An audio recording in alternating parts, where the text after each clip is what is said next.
It's been a minute. It's been a couple weeks since I did this.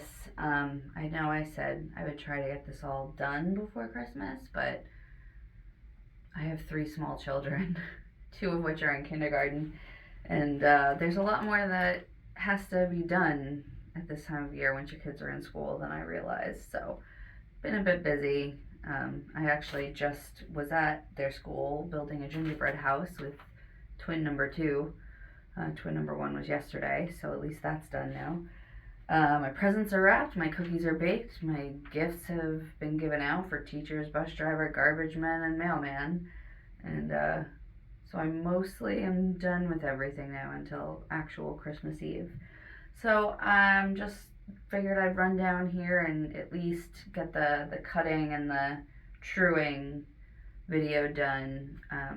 But the sewing will probably have to wait until after Christmas. I'll try to get it done before New Year's. But anyway, I did go shopping for ribbon, if you remember. We needed something. I also got thread, like one of those things that you forget about until you're about to sit down at a sewing machine, and then it's like, oh, crud. So I got different ribbons and trims. Not really gonna know exactly what I want to do until I see it, but I figured I would look it over and think about it with all of you. They didn't have exactly what I wanted. I could have ordered exactly what I wanted on Amazon, but it was pretty expensive and it wasn't gonna come for like 3 weeks, which I found pretty annoying, but I guess that's the holidays. So I went to Hobby Lobby and got similar, but not the exact color that I wanted. I wanted like a little bit more purpley in there, kind of burgundy, but I think this will be fine. Yeah, I think that's nice. I like the velvet. I think the velvet's fancy. Let me see, is it? No, it's like, alright. So that, then, they didn't have the same ribbon, skinny. I wanted to get velvet ribbon, skinny and wide. They didn't have it, so I got this grosgrain because at least I know this won't fray. It's easy to sew. I'm trying to make this something that anyone can do, so easier ribbon choice, honestly. I was thinking around the neckline. That'll be hard to do if it's curved, but it is what it is. Maybe around the hem. Kind of depends where the hem lines up in that stripe. But those match exactly, which is good. And then static. Then I got this. It was just an idea that came to me when I was looking at ribbons online. Not sure if I'm going to do it or not. This is the thing with doing this, the upcycling, where you're not starting with a pattern and you're working with random fabrics. You kind of have to play with it a lot. Like every step of the way, you're rethinking it. So this is like, what do they actually call this? Did they say? Just polyester. All right. It's like a really thin, almost sheer thing that I was thinking of gathering up and sticking out from the armhole on top, maybe the neck hole, and down at the hem.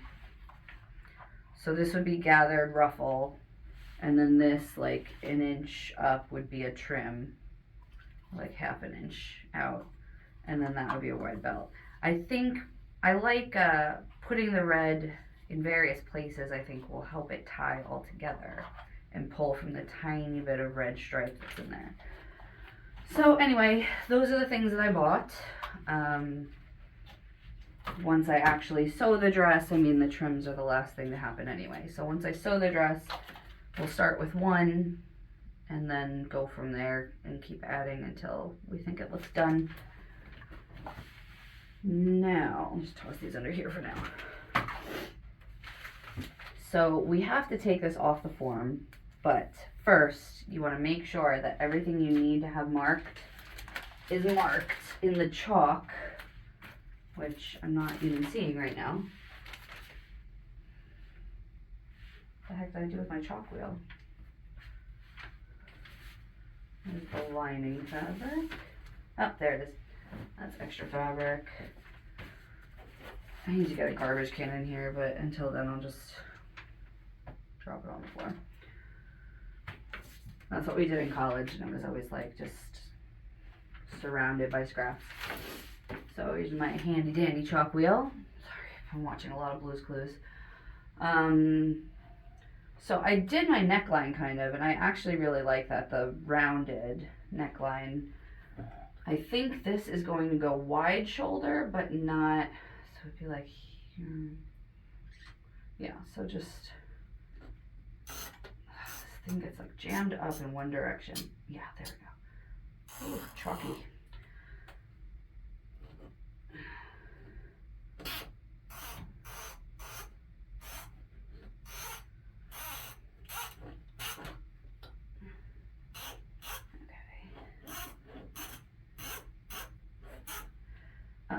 As far as the darts, you probably want to pin those like on themselves. So let's just do that.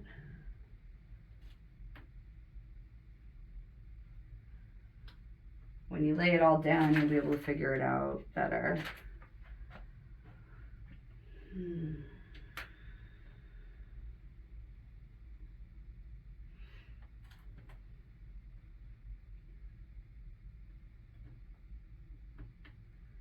Just carefully pin it so that you're not sticking it to the form.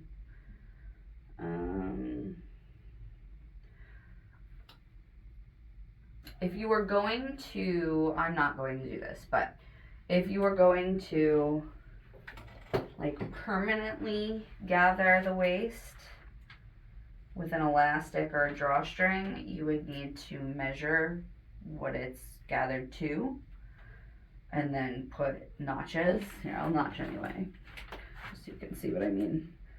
So the side seam is there. Why is this thing, it's being temperamental with me right now. There we go. So you would do this side seam, waist seam, and you would measure what it gathers to, and then you would get a piece of elastic that's that length, not stretched, and you would, I'll have to just do a video on this at some point, but you would basically pin it to the two ends of the fabric, and you'd have to stretch the elastic out, and you'd stitch through it like that on a really small stitch, like a 1.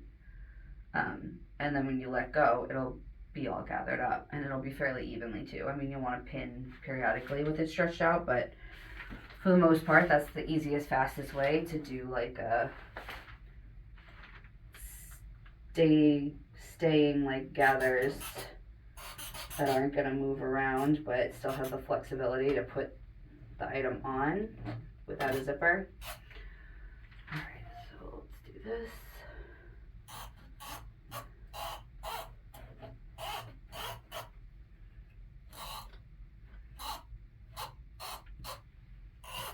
Delightful sound, isn't it? Pin that dart.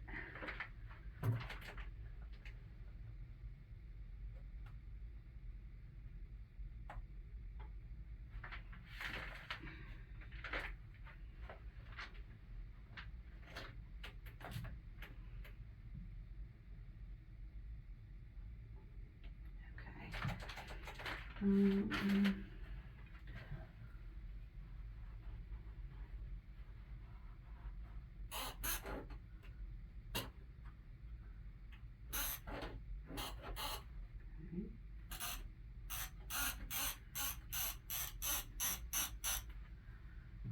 A little bit of a wide neck. Might want to pull that in a bit. Yeah. That's a bit better. Yeah, that's better. Okay. Side seam.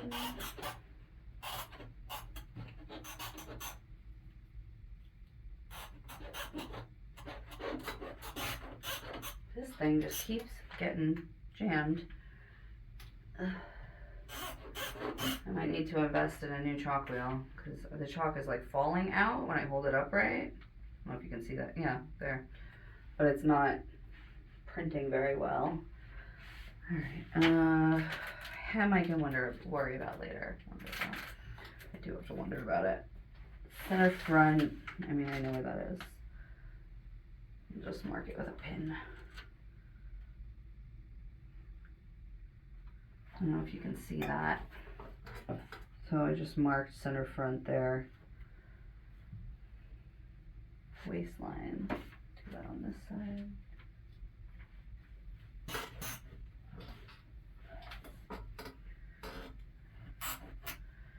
Alright, I think we're ready to take it off.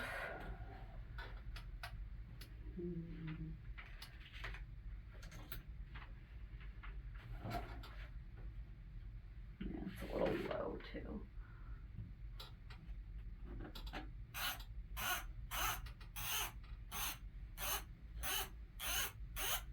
Work that out.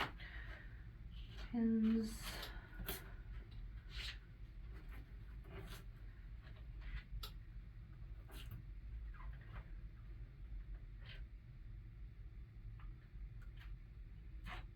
I can use this another time. Oh, you know what? I need to mark where the dart goes. This one, like that.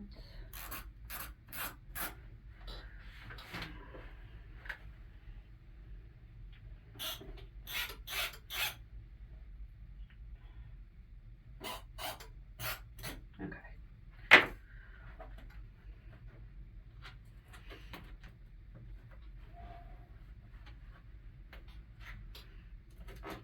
Thank you for bearing with me. Like I said, it's been like more than a decade since I've done this. This is the quick and dirty way of draping. This is not the way that they'll teach you in school if you go to a school that does this. Alright, so this is my piece. It's kind of gore shaped, and there's a little bit of chalk on it. So what you want to do is fold it in half.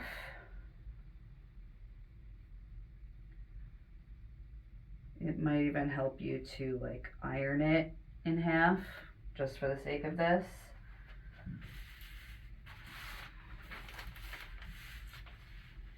So what I like to do is fold it in half and then put the smaller side, because inevitably there will be one side that you cut short smaller than the other side.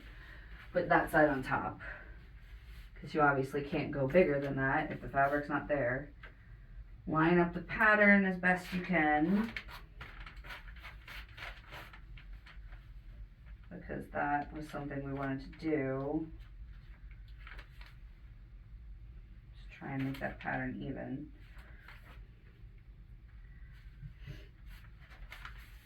Okay. That's pretty good.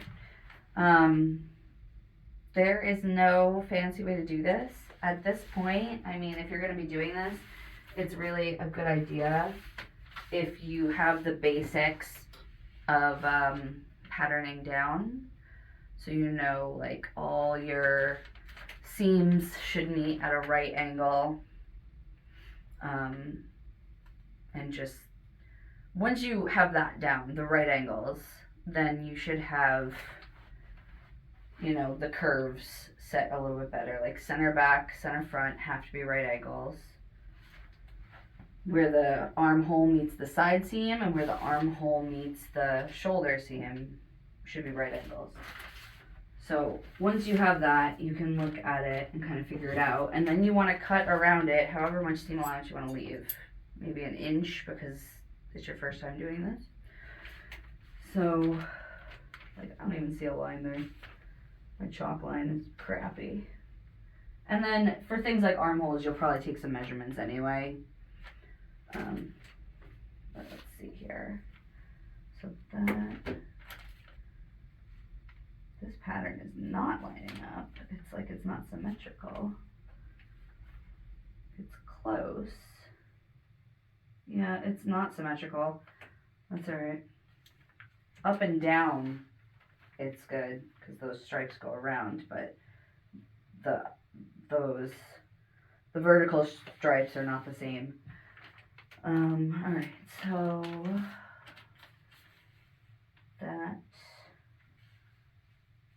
That's pretty equal, honestly. So you just neaten it up by cutting it.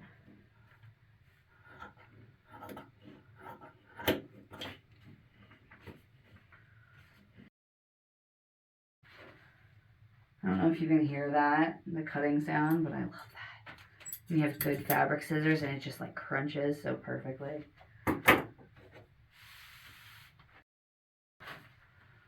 Okay, let's see if that works on both sides now or if I missed something. Because sometimes, like, okay, at the top of the shoulder here, it could be shorter on one side, like at the shoulder, and then shorter on the other side at the underarm. So you have to flip it over to make sure that you're getting all the right stuff. All right, so the shoulder's not going to be as wide as I wanted because this piece is too small. Now I really think I want to put that ruffle on the edge to kind of extend it a little bit. Regardless of if your design has to change a little bit because of the nature of your fabric, just being random pieces of fabric, you just really need to make sure it is perfectly symmetrical. That's the most important thing here.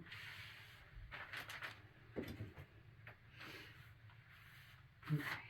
This all looks good. So this is what I'm left with. And you can't see it, but there's notches here for where the darts are going to line up. So we'll check that after we do the front piece. So I'm just going to fold that, get it out of the way. And now let's take the front piece off. The front piece is, there's more to do because it's where the neckline and the front shows and the darts.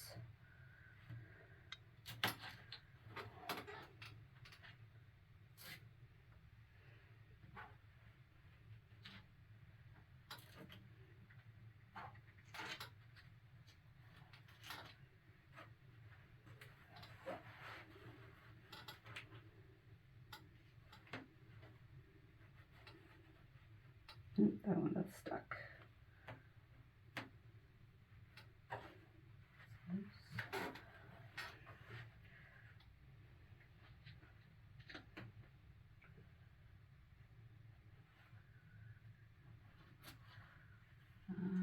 That shoulder mark didn't show up. Oh, now the chalk wheel is working. Pain in the butt. Alright, so this is what we have here. The darts are pinned in. So I don't even know if I'm going to take those off, like unpin those. Those might just stay that like pinned up so that I can stitch them right away. Let's see. I just want to make sure it's even. Put those darts together.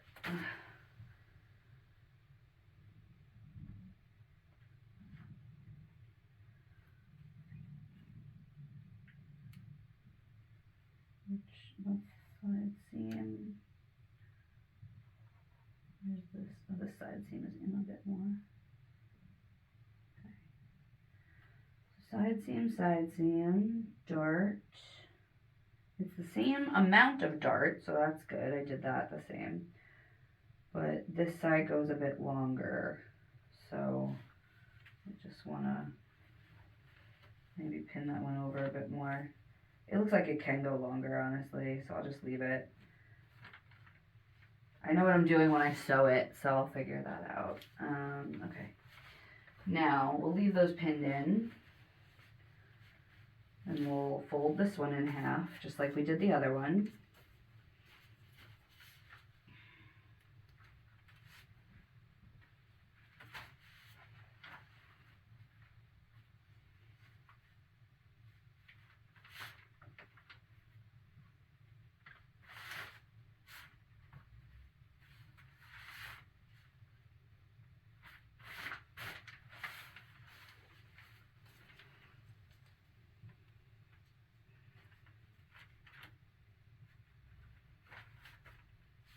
It might be helpful because of the darts if you pin it together around them.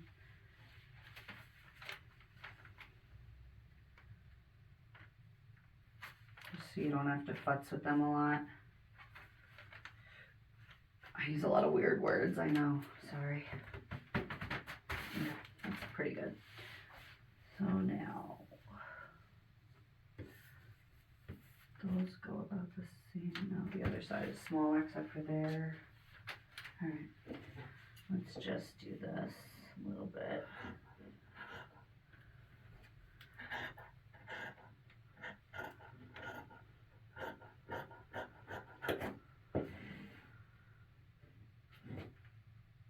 That's about even.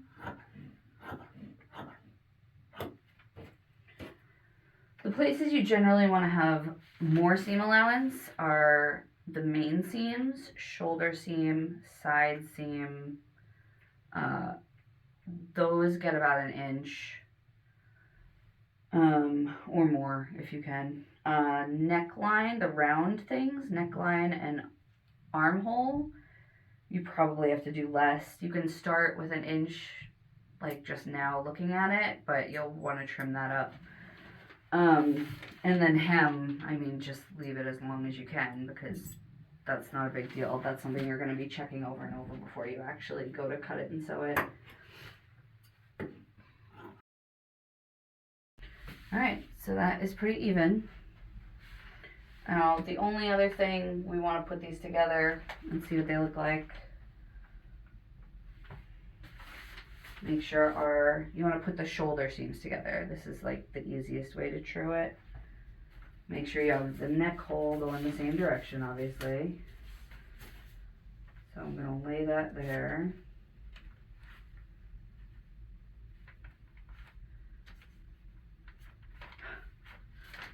I kind of want to take the camera off the thing and show you. It's almost like I've done this before. Here, I'm going to do that actually.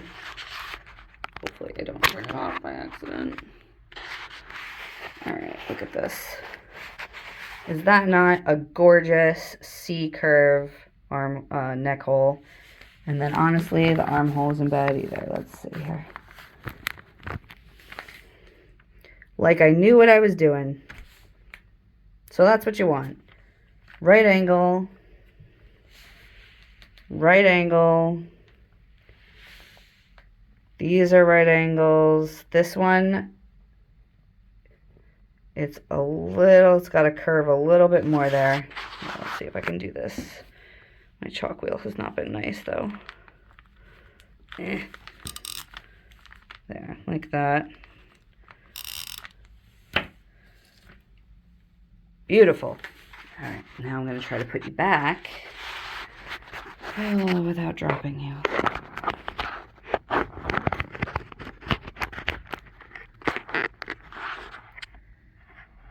All right, did a good job. Okay, so it's trued.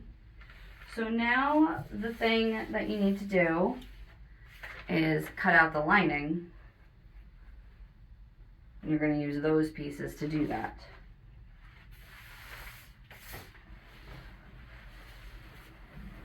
I gotta like stick this somewhere and we'll just drop it on the floor like everything else. Oh, I think my phone's crooked actually. Let's see.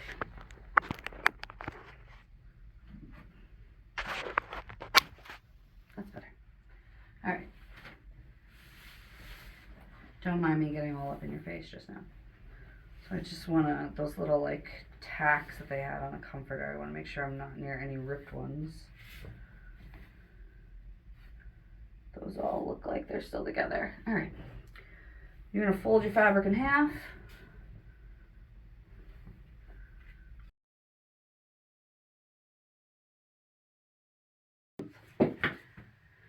This is my folded back piece. Put it right on the edge of the fold there.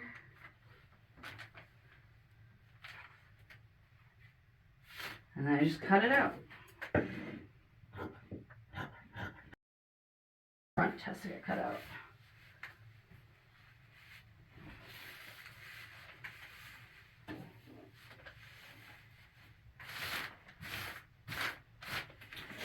I know a different camera angle would probably be more helpful with this, but I'm struggling enough to set up the camera as it is. Now with this, we have to deal with the darts. Don't do this. So you want to mark the dart with the pins so that you can open that dart up.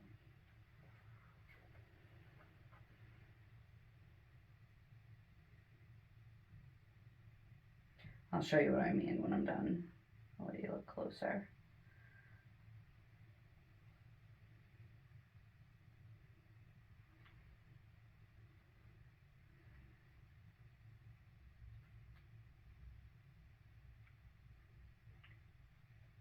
Hitting it with an iron really quick would help too, because it would kind of print the line. Okay. So here you go. You can see that. So there's the triangle there in pins. I might as well do it on this side.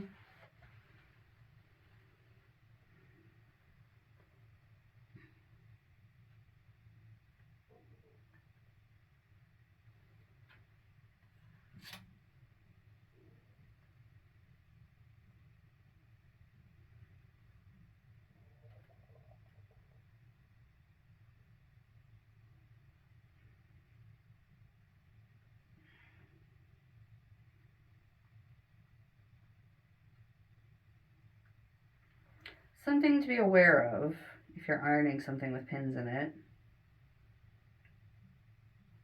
The plastic on your pins will melt and the metal part on your pins will get super hot and burn you. I learned that the hard way, and then I kept doing it anyway because I just don't learn lessons.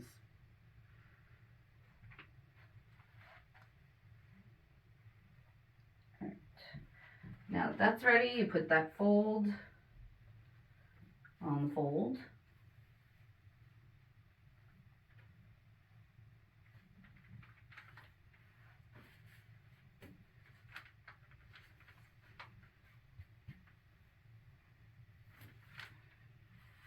And you cut it out. And then I'll just mark those darts.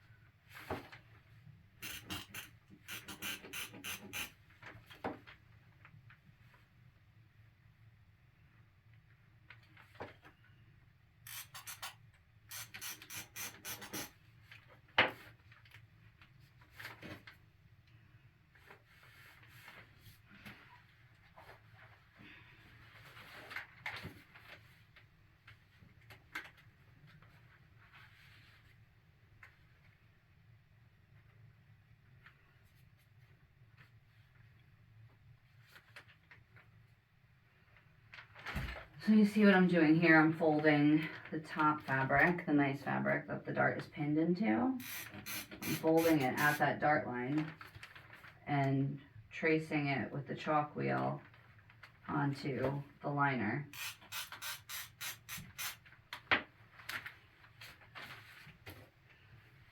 So you see, dart.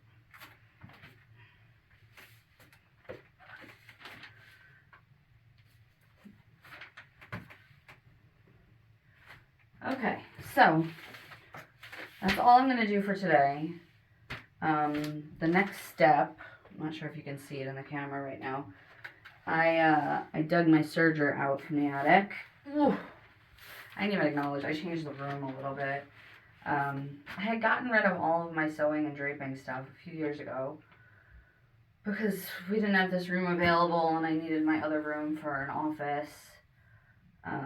You've seen it if you watch my real estate videos.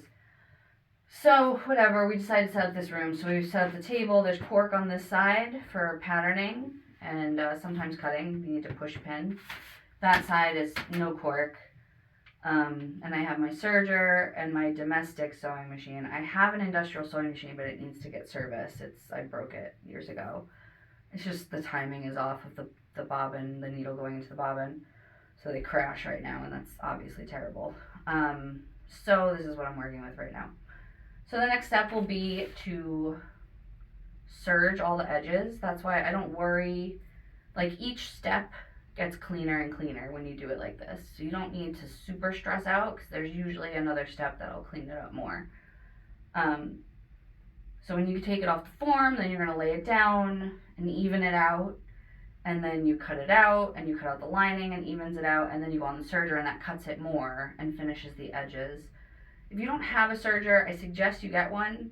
I mean, this one, I don't think this was terribly expensive. I honestly don't remember. It's probably 20 years old at this point, if not more. I feel like they're only like 150. You can get them at Joann's for that cheap. And this one can go like a 3-thread for a small edge or a 4-thread for a wider edge. So for this, I'm not like finishing anything. It's just for the inside to keep it secure. So I'll put 4 threads on there, and I'll probably do a video on how to thread that machine. It's a little tricky. And it has a blade on it, and so I'll clean up all the edges and serge them, and then I'll sew everything together, and then we'll put it back on the form, and we'll, you know, figure out some trims and ruffles and all that beautiful detail stuff. But right now, this is where you're at. I know it seems like a lot, but it really didn't take us very long. The biggest portion of upcycling like this is just figuring out what you're going to do. And that's, you know, you keep evolving your design as you go along. I mean, sometimes I looked at things and I knew exactly what I wanted to do, but most of the time it's a lot of this. Like, I used to just drape things in my shop and then leave it there for a couple days on the form while I like mold it over until I decided on a final design. So anyway, that's where we're at. I don't know if I'll get down here before Christmas. If I don't, I should definitely get down here next week, between Christmas and New Year's, and I'll at least like serge, and it really won't take long to sew. It always seems like it's going to take forever, so I put it off, but then it's, you know, I don't know, 20 minutes for this. I mean, this is not going to take long at all. This is simple design. So if I don't see you, have a Merry Christmas, and I'll finish this up soon. Thanks for watching.